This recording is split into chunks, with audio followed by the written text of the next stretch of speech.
How could meat be so bad for us if that's what our ancestors were supposedly built to eat?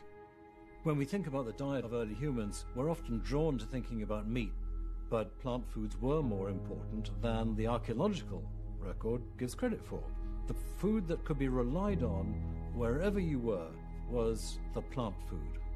The popular perception of what early humans ate dates back to the 1930s and 1940s, when there was some amazing finds of early human ancestors, animal bones and tools that very much looked like they may have been used to butcher and maim those animals.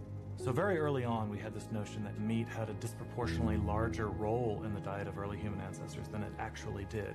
The bias in the archaeological record towards stone and bone preservation over things like plants has led to a very skewed view. If we look at deep time, bones and stone tools preserve very well, but plants decay very rapidly. What's exciting, though, is in the last decade, we've started to realize microscopic fossils of plants do preserve quite well. And so we're revisiting some of these earlier Paleolithic sites and finding abundant evidence of plants. Advanced technologies, like those used to analyze the gladiator bones, have allowed scientists to take a closer look at the tools, bones, and teeth of our ancestors, leading to the discovery that early humans ate mostly plants. And the reason for this is actually quite simple. Humans do not have any specialized genetic, anatomical, or physiological adaptations to meat consumption. By contrast, we have many adaptations to plant consumption. We have longer digestive tracts than do carnivores, and this allows humans to digest plants and fibers that require longer processing time. We also lack the ability to produce our own vitamin C. Vitamin C is found in plants. The fact that we cannot make our own indicates just how reliant upon plants we actually are. This is why we have trichromatic vision. This is very different from carnivores, which have dichromatic vision. We can see more colors, and this is very important, especially if you need to find fresh, ripe fruit. We have a brain that just is desperate for glucose. It's such a fussy organ. That's the only thing it really takes in for energy. Well, meat's not a very good source of glucose. To have a big brain like this, you need to eat something different. And the most efficient way to get glucose is to eat carbohydrates. But what about our teeth?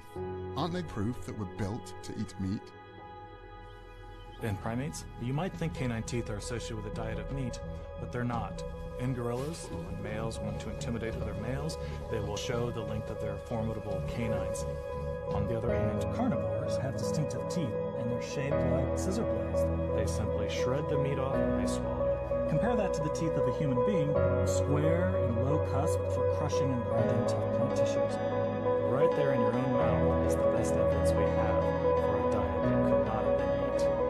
If you just got placed in some ancestral environment, the best thing you could be equipped with is not a very sharp spear. The most important thing you could be equipped with is knowledge of which plants you can eat. Suddenly it all made sense.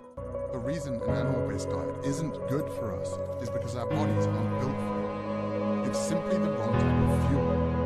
The only thing that didn't really fit was B12, an important vitamin that everyone kept warning me you could only get from animal foods. It turns out that B12 isn't made by animals after all. It's made by bacteria that these animals consume in the soil and water. Just like with protein, animals are only the middleman. Before industrial farming, farm animals and humans could get B12 by eating traces of dirt on plant foods or by drinking water from rivers or streams. But now, because pesticides, antibiotics, and chlorine kill the bacteria that produce this vitamin, even farm animals have to be given B12 supplements. And up to 39% of people tested, including meat eaters, are low in B12.